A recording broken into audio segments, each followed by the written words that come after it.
Hi guys. I wanted to put this together for you guys so that you had something to go over on the second part of chapter 5. I want you to know that this slideshow is comprehensive, but it's not exhaustive. There are many, many test questions in here, many things that you will see on your test, but there are also a lot more things in here that you need to study before you need to take the test. So I wanted to make sure to get this out to you guys. So I'm going to move on and get started. So we start off with Niels Bohr. His essential question, if you will, was why don't electrons fall into the nucleus? He saw all those electrons going around, but he didn't understand why they didn't fall into the nucleus. Gravity, right, would pull them in. He theorized that they moved around like planets around a sun, that they had specific circular orbits at different levels, kind of like we have the Earth goes around the sun at a certain level, and then Mars is a little further out, and then closer in we've got Mercury that goes in an orbit that's closer to the sun than Earth. An electron in an orbit has fixed energy, which just means that at each level it's out, it has a set number, and it's actually a literal number of how much energy it has for being that far away from the nucleus. So there's Bohr. He says, I pictured the electrons orbiting the nucleus much like planets orbiting the sun. So there's a little illustration over here. However, electrons are found in specific circular paths around the nucleus, and one can jump from one to another. So what is the quantum mechanical model? You may have seen this in your text. So let me explain a little bit about it.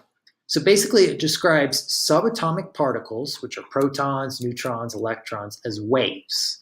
There's a really, kind of a longer explanation of this. It's a complicated subject, but basically this is kind of what you would need to know for the test. Schrodinger's equation tells you how much energy an electron can have and how likely it is to be in a certain orbit. So the idea is that when an electron moves from a lower level to a higher energy level, so this is the nucleus. So if it moves from a low level to a higher level, the electron has to absorb energy to move up. If it does the opposite, if it's going from an outer level to an inner level, it releases energy. And again, they're set energy levels, so you could actually calculate how much energy is released or absorbed as it goes from one level to another. So now we're going to talk about the quantum numbers, which are going to be very important to a lot of questions on your test. The first one is n. N just describes which energy level or which atomic orbital you're in. So how far out from the nucleus is the certain electron? Atomic orbitals are defined as regions of space with a high probability of finding electrons. If you remember the lab where you dropped the marbles and they spread out, that was meant to simulate how an electron, you have a probability of finding it in a certain area, usually an area where they see the electronic activity a lot. That's usually where they say is that orbital, where that electron is. The sublevels are like rooms in a hotel, and I'll get to that in a minute. But right now, think about the levels, the n's, n equal 1, n equal 2, n equal 3. The sublevels are what known by this very long name, but most of us usually just call it the curly L. It's azimuthal angular momentum quantum number. It indicates the orbital shape. So for example, the letter P in 4p3 indicates the orbital shape of a dumbbell, and I'll go through those in just a moment. The way I memorized them, I remember learning this in chemistry in high school, was to think of sunscreen. SPF, right? It's in sunscreen. This has a D in the middle, the D before the F, but SPDF. That's how you remember the levels. So let's talk about these sublevels. S is for sphere. That's pretty easy to remember. The spheres get larger, as you can see. 1s is a certain size, 2s is larger, 3s is even larger. The p orbital is sometimes called in textbooks a dumbbell. I like to think of it as a figure 8. The D is almost like a double dumbbell or a clover leaf. As you might see, it looks like a 4-leaf clover. Finally, there's the F orbital, which is a little harder to describe, but basically, I like to think of it as more of like a pacifier because it goes out in all 3 directions. Moving on to the magnetic quantum number, this indicates the number of electrons in each sublevel. So it's that little subscript, that little exponent, you might think of it, above the letter. So it just tells you how many electrons are in each sublevel. So the S, P, D, F are known for their number of orbitals. S's just have 1 orbital level, P's have 3, D's have 5, and F's have 7. So those are all odd numbers. The maximum number of electrons, this is kind of something to memorize, but you can also get it from the periodic table, would be 2, 6, 10, and 14. Another thing to probably know would just be that the first possible energy level is 1, 2, 3, 4 on S, P, D, F. As I was mentioning earlier when I was talking about the M subscript L, is you can find out how many electrons are in each level just by counting on the periodic table. So for example, the S level is always going to have 4 electrons, but 2 boxes. Let me go back so you can see that. 4 orbitals, 2 boxes.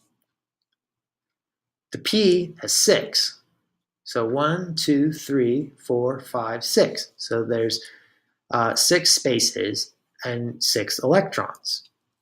The D has 10, 1, 2, 3, 4, 5, 6, 7, 8, 9, 10. And then you can take my word for it, but the F is 14. So you want to count the rows, row 1, 2, 3, 4, 5, 6, 7, and then count the spaces. You want to make sure you know that the letters, the S's are over here, P's are over here, D's are in the transitions, and F's are in the island, they like to call them. So that's how you would kind of figure that out. And we'll go through an example on that in just a moment. So when you're writing an electron configuration, you have a number, a letter, and a number. What do they mean? So the first number is just the energy level. It's the N. So that's going to usually be which row on the periodic table you're in. Your second letter is going to be L, what we call the orbital. So is it a spherical? Is it a dumbbell? Is it a double dumbbell? So it's SPDF, sunscreen, sunscreen. Finally, you have the superscript. Remember, it's super, it flies above it like Superman.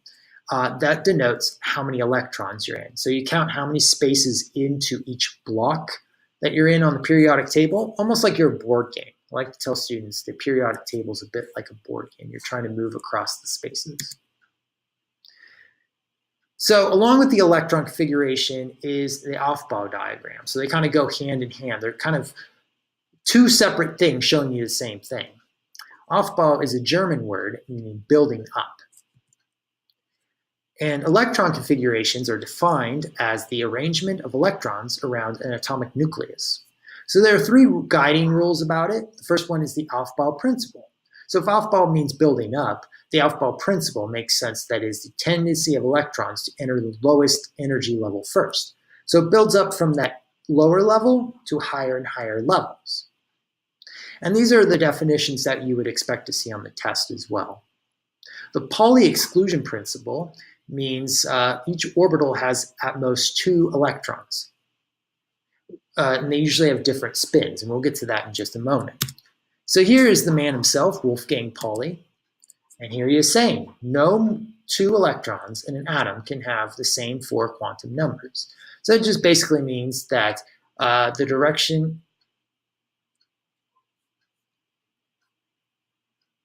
will go up or go down. The third rule is Hund's rule. When electrons occupy orbitals of equal energy, they don't pair up until they have to. So if we went through an example of phosphorus. First, where is phosphorus? We're looking for 15 electrons. Do, do, do.